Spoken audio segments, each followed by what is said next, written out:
السلام علیکم دوستو، ہمارا یوٹیوب چینل علم نالج میں خوش آمدید۔ آج کی ہماری جو ویڈیو ہے وہ ہے شریعت اور منہاج۔ تو اس کے بارے میں ہم ڈاکٹر اسرار احمد کی ویڈیو دیکھیں گے کہ وہ اس کے بارے میں کیا فرماتے ہیں۔ کرنے کی جدوجہد۔ اب میں نے اس کے حوالے سے دوسری آیت پڑھی، لِكُلٍّ جَعَلْنَا مِنْكُمْ شِرْعَةً وَمِنْهَاجًا۔ یہ جو ذکر کیا گیا تورات، پھر انجیل، پھر حضور، ہم سب کے لیے ہم نے ایک شریعت مقرر کی ہے۔ یہ ہے وہ مائکرو شریعت۔ اس میکرو شریعت کے تحت اب کیا احکام دیے گئے، نماز کیسے ہوگی؟ ظاہر بات ہے یہود کے ہاں نماز کی کوئی اور شکل تھی، یا اور کوئی کیا چیز ہے، وہ اس کے سارے قوانین کیا ہیں، وہ ایک دوسری شریعت تھی، اور ایک شریعت محمد ہی ہے صلی اللہ علیہ وسلم۔ شریعتیں جدا ہے، منہاج بھی جدا ہے۔ حضرت موسیٰ علیہ السلام کا منہاج انقلابی نہیں تھا، اس کا مین نقطہ یہ تھا کہ بنی اسرائیل جو بہرحال مسلمان قوم تھی، اگرچہ بگڑے ہوئے لوگ تھے، ان کے بگڑے ہوئے ہونے کا اندازہ کیجئے کہ جب آزادی ہو کر گئے ہیں تو کہہ دیا کہ اے موسیٰ، صحرا میں جانے کے بعد جیسے ان کے بت ہیں ہمارے لیے بھی بت بنا دو، تاکہ ہم بھی اسی طرح بیٹھ کر جو ہے تپسیا کریں ان کے سامنے۔ اور جب حضور حضرت موسیٰ گئے ہیں کوہ طور پر تو بچڑے کی پرستش کرنے والے، جو تورات کے مطابق 70,000 آدمی قتل ہوا اس جرم کے اندر، ارتداد کے اندر۔ تو اس اعتبار سے غور کیجئے کہ یہاں پر وہ دین اور اس کے نیچے شریعتیں مختلف ہوئی ہیں، منہاج بھی۔ وہاں پر حضرت موسیٰ کا منہاج کیا تھا؟ ایک مسلمان بگڑی ہوئی چاہے وہ، لیکن موحد قوم کو اس کو کافروں کے غلبے سے نجات دلانا۔ ایک منہاج عیسیٰ کا ہے۔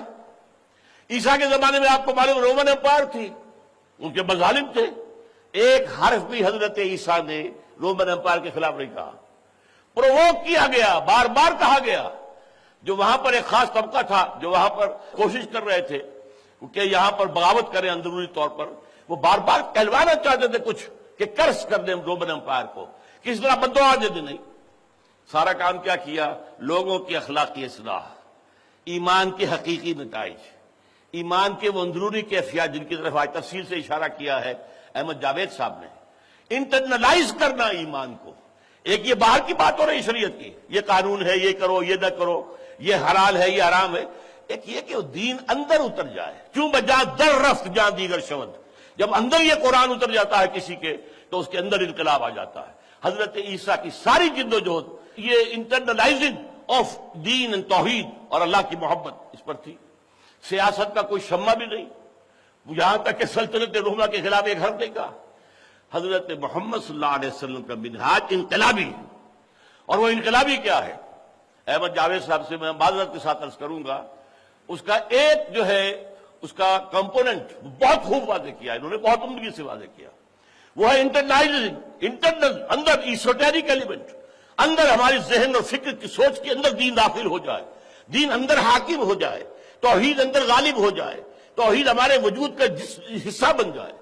لیکن اس کے ساتھ ہی وہ انقلاب پھر یہ بھی ہے کہ ایسے لوگوں کو دعوت کے ذریعے، تبلیغ کے ذریعے، پھر تزکیے کے ذریعے، پھر تنظیم کے ذریعے سے بیعت کے بندھن میں باندھ کر ایک طاقت بناؤ، طاقت بنا کر باطل سے ٹکراؤ۔ یہ ٹکرانا جو ہے، یہ شاید آپ کی اتنی توجہ اس کی طرف نہیں ہوئی ہے کہ در حقیقت یہ سارا معاملہ کس لیے ہے، اورینٹیشن کیا ہے۔ ایک ہے تبلیغ، تبلیغ، تبلیغ، تبلیغ کرتے چلے جائیے، پہنچ جائیے امریکہ تک، پہنچ جائیے جاپان تک، لیکن کسی ایک گاؤں میں بھی آپ اس نظام کو قائم نہ کر سکے۔ دنیا کہے کہ کون سا اسلام لائے ہو ہمارے لیے، تو ہمیں پتہ نہیں بھائی، کئی کتابوں میں لکھا ہے، کہ دکھا سکتے ہو دنیا میں؟ نہیں۔ یا یہ کہ کسی اور طریقے سے، ایک یہ ہے کہ اصلاح نفس کرتے چلے جاؤ، کرتے چلے جاؤ، تزکیہ کرو، لوگوں کو اندر سے بانجو رگڑو، کرتے جاؤ۔ یہ ایک خانقاہ نظام یہ بھی دنیا میں رہا ہے، ایک کام ہے۔ لیکن محمد رسول اللہ کا کام کیا ہے؟ تبلیغ بذریعہ قرآن، یتلو علیہم آیاتہ، اور پھر تزکیہ کہ اندر سے ساری امنگیں، ساری آرزویں ختم ہو جائیں سوائے اللہ کے دین کے غلبے اور اللہ کی رضا کا حصول اور آخرت کی فلاح کا حصول۔ کوئی اقتدار کی طلب، کوئی شہرت کی طلب، کوئی دولت کی طلب نہ باقی نہ رہے۔ اور پھر یہ ہے کہ ان لوگوں کو جوڑو، جمع کرو، طاقت بناؤ۔ اس لیے یہ جان لیجئے، نظام کبھی وعد و نصیحت سے نہیں بدلا، کبھی نہیں بدلا۔ ہاں، اخلاق بدل جاتے ہیں، کوئی نظام میں جزوی تبدیلی بھی آ سکتی ہے، ریفرمیشن کسی درجے میں ہو سکتی ہے، نظام نہیں بدلے گا۔ کیا بادشاہت کا نظام فرینچ ریولوشن کے بغیر دنیا سے ختم ہو سکتا تھا؟ کیا کمیونزم دنیا میں خونریزی کے بغیر آ سکتا تھا؟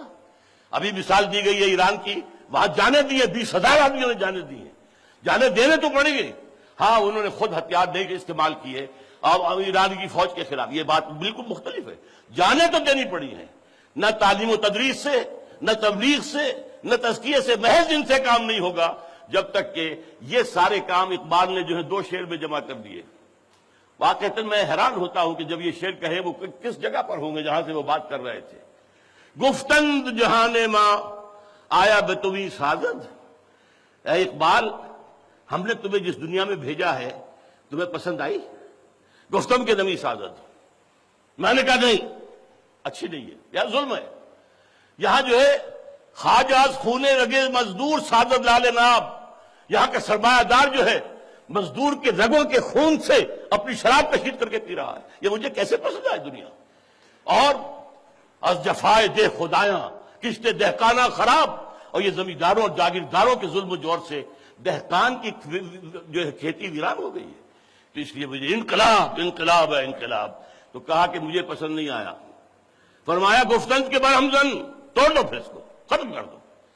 اب کیسے ختم کر دیں؟ پہلا مصرع وہ کہ جو احمد جاوید صاحب نے بیان کیا، با نشہ درویشی درساز و دمادم زن، یہ درویشی ہے، دعوت دینی ہے، کسی کو کسی راستے پہ بلانا ہے، اس پر دوست تو نہیں جما سکتے، بعض کہو گے تو نصیحت دل سے نکلی بھی بات ہوگی، اس کی خیر خواہی کی بنیاد پر ہوگی، وہ بات کہو گے وہ گالی دے جائے گا، چپ رہو گے، بدھ مت کے بھکشو بننا پڑتا ہے۔ 12 برس مکے کے اندر کیا تھا کہ چاہے تمہارے ٹکڑے اڑا دیے جائیں تم ہاتھ نہیں اٹھا سکتے، چاہے دہتے ہوئے انگاروں پر لٹا دیا گیا خباب بن الارت کو، انہیں اجازت نہیں تھی، ورنہ ایک آدمی سمجھے کہ مجھے تو زندہ بھون رہے کباب بنانے لگے ہیں، اگر اجازت ہو تو 2-4 کو مار کر تو مرتا نا انسان، ایسے تو نہیں مرتا، لیکن نہیں تھی، اجازت نہیں تھی۔ پیسو ریزسٹنس، اسمرو یا آل یاسر فإن موعدکم الجنہ، بدترین ٹارچر کر رہا ہے ابو جہل حضرت سمیہ کو اور حضرت یاسر کو رضی اللہ تعالیٰ عنہما، لیکن حضور پاس سے گزرتے ہوئے کیا کہتے ہیں؟ اسمرو یا آل یاسر فإن موعدکم الجنہ، اے یاسر کے گھر والوں صبر کرو، یہ سارا دور صبر کا تھا، یہ درویشی کا تھا، با نقشہ درویشی در ساز و دمادم زن، چوں پختہ شوی خود را بر سلطنت جم زن، جب تیار ہو جاؤ، تعداد کافی ہو، ڈسپلن کے خوگر ہو چکے ہوں، تن من دھن یہاں تک کہ جان دینے کو تیار ہوں، سر سے کفن باندھ لے، دل تمام آرزوؤں سے خالی ہو چکے ہوں، اور اس کے لیے کمر کس لیں، تو پھر یہ کہ اگر مناسب تعداد بھی ہے تو میدان میں آؤ، للکارو باطل کو، اب میدان میں آ کر ٹکراؤ، بعد نشہ درویشی در ساز و دمادم زن، چوں پختہ شوی خود را بر سلطنت جم زن، اپنے آپ کو دے مارو سلطنت جم کے خلاف۔ یہ ہے انقلاب کا طریقہ، یہ ہے طریقے محمدی صلی اللہ علیہ وسلم، واللہ لا یصلح آخر هذه الامہ الا بما صلح به اولها، یہ تو پیشین گوئی حضور کی ہے کہ اس امت کے آخری دور میں قیامت سے پہلے پوری دنیا میں خلافت کا نظام آئے گا، آ کر رہے گا، لیکن آئے گا کیسے؟ امام مالک فرماتے ہیں کہ اسی طریقے سے آئے گا جس سے پہلی مرتبہ آیا تھا۔ یہ میں نے بات کی ہے میکرو شریعت کی، دین کو نافذ کرنے کی، آسان کام نہیں ہے۔